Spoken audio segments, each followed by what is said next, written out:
လူဆိုတာအမြဲတမ်းအတိတ်ကိုလွမ်းပြီးအနာဂတ်ကိုမျှော်နေတာပဲကောင်းရင်လွမ်းတတ်ပေါ့လေမကောင်းရင်တော့မလွမ်းဘူးပေါ့လူတွေကအတိတ်ကိုပြန်တွေးတယ်အနာဂတ်ကိုမျှော်လင့်နေတယ်ဒါလူရဲ့သဘာဝပဲအဲ့ဒါတွေကမြတ်စွာဘုရားပြန်မတွေးနဲ့လို့ပြောတာသမိုင်းဆရာတွေကတော့အတိတ်မတွေးလို့ဘယ်လိုလုပ်သိမှာတော့လို့ပြောမယ်အဲ့ဒါသမိုင်းလုံးကဝိပဿနာတရားအထုတ်ရင်မတွေးနဲ့လို့ပြောတာနော်ဝိပဿနာတရားအထုတ်ပြီးဆိုရင်အတိတ်ကိုပြန်ပြီးတော့ပြန်တွေးပြီးလွမ်းဆွေးနေလို့ရတာအလကားပဲလေမရသေးတာကိုလည်းပဲမျောလင်းတန်တာပြီးတော့မနေနဲ့ဘာဖြစ်လို့တော့အကြောင်းပြတော့ယထတိတံပဟိနန္တံအတိတ်ဆိုတာကုန်ခဲ့ပြီလေမရှိတော့ဘူးလေဟုတ်တယ်အတွေးထဲမှာသာရှိတော့တာတကယ်မရှိတော့ဘူးလေတိတ်ဆိုတာအဲ့တော့မရှိတော့တာကိုပြန်လွမ်းနေတယ်လို့ဖြစ်နေကြုံတော့ကြုံခဲ့တာပဲဒါပေမဲ့အခုရှိသေးလားမရှိဘူးမနေ့တုန်းကလူတယောက်နဲ့တွေ့ခဲ့တယ်ဟုတ်တယ်မနေ့တုန်းကတော့တွေ့တာရှိတယ်ဒါပေမဲ့ဒီကနေ့ပြန်စဉ်းစားတဲ့အခါရှိမှမရှိဘူးမရှိတာကိုပြန်တွေးနေတဲ့အတိတ်ပဲဖြစ်သွားတယ်အရေးမရအဖမရပြီးခဲ့တာပြန်တွေးနေစတ္တတိတံပဟိနန္တံတိတ်ဆိုတာကုန်ခဲ့ပြီဘာမှမရှိတော့ဘူးအပတ္တိသအနာဂတံအနာဂတ်ဆိုတာရောက်မှမရောက်သေးတာချွတ်တင်ပြီးတော့စဉ်းစားနေတာဒါစီးပွားရေးလှုပ်တာမဟုတ်ဝိပဿနာတရားတော့တာစီးပွားရေးလှုပ်တဲ့လူကတော့အနာဂတ် plan နေချမှာပေါ့နှစ်ပြန်ပဲသွားမယ်ဆိုရစီမံကိန်းတွေချဒါတခြားကဝိပဿနာလှုပ်တဲ့ပုဂ္ဂိုလ်အတွက်ဟောတာဒါနော်အဲ့ဒါလိုလဲခွဲခြားပြီးတော့ကြည့်ဖို့အဲ့တော့ဝိပဿနာလှုပ်ပြီးဆိုရင်အတိတ်ကိုပြန်ပြီးတော့နှစ်သက်တန်တာမနေနဲ့အနာဂတ်ကိုလည်းမျှော်လင့်မနေနဲ့အတိတ်ဆိုတာပြီးခဲ့ပြီမင်းပြန်ယူလို့မရတော့ဘူးအနာဂတ်ဆိုတာမင်းလက်ထက်မရောက်သေးဘူးနှစ်ခုစလုံးဟာပြီးတာနဲ့မရသေးတာနဲ့တူတူပဲမဟုတ်လားဘာမှမရှိဘူးဆိုတာသိတယ်အတိတ်ကလည်းမရှိတော့ဘူးလေအနာဂတ်လည်းမရောက်သေးဘူးဆိုတော့မရှိတာပဲလေအဲ့တော့မရှိတာကိုအရှိလုပ်ပြီးအချိန်ဖြုံးမနေနဲ့လို့ဆိုလို့တဲ့အထိပ္ပယ်ရှင်းတယ်မရှိတာကိုအရှိလုပ်ပြီးတော့အချိန်ဖြုံးမနေနဲ့ကောင်းတဲ့အနေနဲ့မရနိုင်ဘူးလေပြီးခဲ့တဲ့ဟာလည်းမရဘူး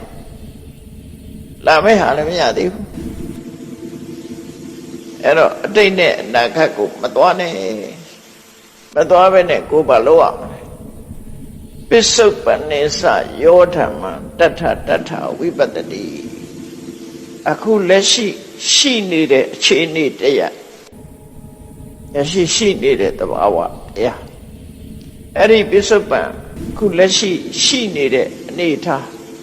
အခုလက်ရှိဖြစ်နေတဲ့ဆိုတာကိုယ်စိတ်ပါဖြစ်နေတယ်ကိုယ်စိတ်ထဲမှာလောဘဖြစ်နေသလားဒေါသဖြစ်နေသလားဘာတွေဖြစ်နေသလဲအခုလက်ရှိအာယုန်နဲ့တွေးဆုံပြီးအခုဖြစ်နေတာအဲ့ဒီဖြစ်နေတဲ့အခိုက်ကလေးမှာတဲ့ဝိပဿနာရှုလိုက်ပါသဘာဝကိုသိအောင်လုပ်လိုက်ပါမယ်ဗျဒေါသဖြစ်နေဖြစ်မှန်းသိလိုက်လောဘဖြစ်နေဖြစ်မှန်းသိလိုက်မောဟဖြစ်နေဖြစ်မှန်းသိလိုက်ကိုတွေးနေတဲ့အာယုန်တစ်ခုမြင်တယ်ကြားရင်ကြားတယ်ပစ္စုပန်ကိုသိအောင်လုပ်ဒါပစ္စုပန်ကတကယ်ရှိနေသေးတာရှိနေတာတွေကိုမသိလိုက်ဘူးဆိုတော့မဖြစ်အောင်သိလိုက်အောင်မဖြစ်နေခုတရားနာနေတဲ့အတန်ကြီးကြားနေတယ်ဒါဖြစ်နေတာပဲခုဖြစ်နေတာပဲအဖြစ်နေတဲ့ပုံမှာပစ္စုပန်နိစ္စယောဓမ္မတထဝိပတ္တိအဲ့ဒီပုံမှာပဲဝိပဿနာရှုပါဆိုအဲ့တော့ဝိပဿနာရှုတဲ့ဆိုတာဘယ်လိုရှုရမှာလဲမြတ်စွာဘုရားကတော့နောက်ရှင်းပြလိုက်ပြီဝိပဿနာရှုဖို့ရှုနည်းကတော့နော်ကျွတ်တင်ပြီးတော့ပြောရမယ်ဆိုလို့ရှိရင်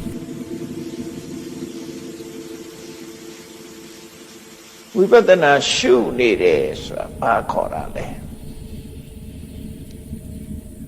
ဖြစ်ပြနေတဲ့အာယုံကတစ်ခု စဉ်းစားတဲ့စိတ်ကတစ်ခုဝိပဿနာအမြင်နဲ့ဆိုတော့ကိုယ်စိတ်ကိုပြန်ဝိပဿနာရှုနေတာလားသို့မဟုတ်ထွက်လေဝင်လေကိုဝိပဿနာရှုနေတာလားသို့မဟုတ်ကိုယ်ရုပ်ကိုတစ်ခုဝိပဿနာရှုတာလားတစ်ခုပေါ့နော်ဥပမာမျက်စိကမြင်တယ်မျက်စိရဲ့မြင်စရာအာယုံရဲ့ဒီနှစ်ခုဆုံလိုက်လို့စဉ်းစားနဲ့ကြုံတဲ့အခါမှာမြင်သိစိတ်ပေါ်တယ်လို့ပဲစိတ်ကလေးပေါ်လာတယ်အဲ့တော့မျက်စိရဲ့အဆင်းအာယုံရဲ့ဒီနှစ်ခုဆုံခြင်းကြောင့်ပေါ်လာတဲ့မြင်သိစိတ်ရဲ့မြင်နေဆိုတဲ့အခိုက်မှာဒီသုံးခုဖြစ်တယ်နော်ဒီတစ်ချက်ရင်တော့ဖတ်တဝေဒနာစိတ်ခံစားချက်အဲ့ဒါဆို၅ခုဖြစ်တယ်အဲ့ဒီမဲ့ထပ်ပြီးအတင်းရှင်းထည့်လိုက်လို့ရှိရင်6ခုဖြစ်တယ်အရှင်သာရိပုတ္တရာအတင်းရှင်းမှထည့်ပြထားတယ်မျက်စိကိုအဆင်းအာယုံကလာပြီးတော့ထင်ဟတ်တယ်အဲ့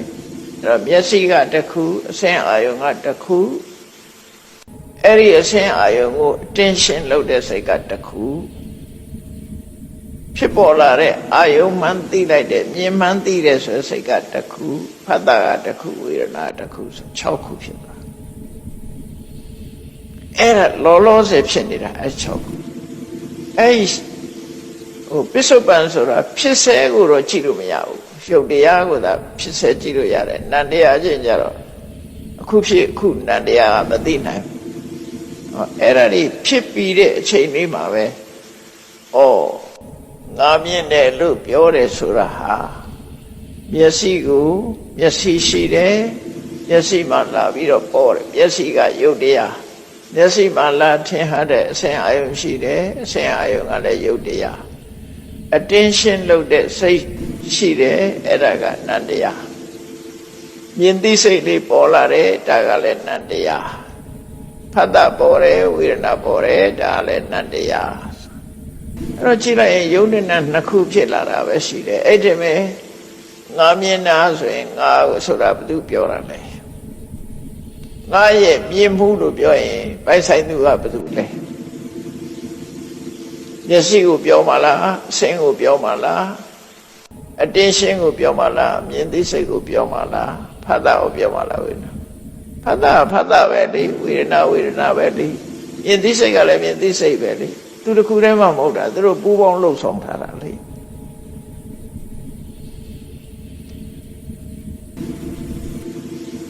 ဟာနဲ့တူတော့ဆိုကာမောင်းတာနဲ့တူကာမောင်းတာကာသမားတော့ကွန်မန့်မဲ့ပြီးလို့ရတာဒါပေမဲ့သူမောင်းတယ်လို့ပြောတာတိုက်လို့ရှင်လေသူပဲတရားဆွဲခံဖန်ခံတကယ်တော့သူကစက္ကရိယာတွေကသွားတာလေသူသွားတာမဟုတ်စက္ကရိယာတွေကသွားသူကွန်မန့်ပေးတဲ့အတိုင်းစက္ကရိယာတွေကအလုတ်လို့ကာရက်ရွေ့သွားတာလေသူကထိုင်းတာလေသူကြောင့်ရွေ့တာမဟုတ်အဲ့သဘောပဲဒီလူတွေမှလည်းပဲယုံနဲ့နာလှုပ်နေတာကိုပဲကိုလှုပ်တယ်ဆိုတာမရှိဘူးကိုလှုပ်တယ်ဆိုတာမရှိဘူးအတ္တတတဝါဆိုတာမရှိဘူးဒီထဲမှာ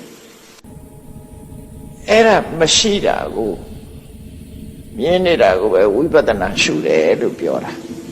နော်တထပစ္စုပန်နိသယောဓမ္မတထဝိပတ္တိအဲ့ဒီ5ခုကလွဲလို့6ခုကလွဲလို့ဘာမှမဖြစ်ဘူးအဲ့6ခုပဲဖြစ်တာအဲ့ထဲကငါဆိုတာဘယ်သူလဲဆိုမရှိဘူးရှုံးတဲ့နာ2မျိုးပဲရှိတယ်အဲ့ဒါကိုငါမြင်နေငါရဲ့မြင်မှုကာငါမောင်းနေငါမောင်းနေကာဟောအဲ့ငါဆိုရဘယ်ရောက်လာမှမသိဘူးပြုလို့သူဆိုတာမရှိဘူးပြုလို့သူဆိုတာမရှိဘူးအဲဒါကြောင့်အဲ့ဒီလိုမြင်အောင်ကြည့်တာကိုပစ္စုပန်နိသယောဓမ္မတထဝိပတ္တိအဲ့လိုရှုနေတဲ့ဝိပဿနာဉာဏ်ကိုအတ္တံဟိရံအတ္တံကုပ္ပံရံဝိတောမနုဖြူရဲ့အတ္တဟိရဆိုတာ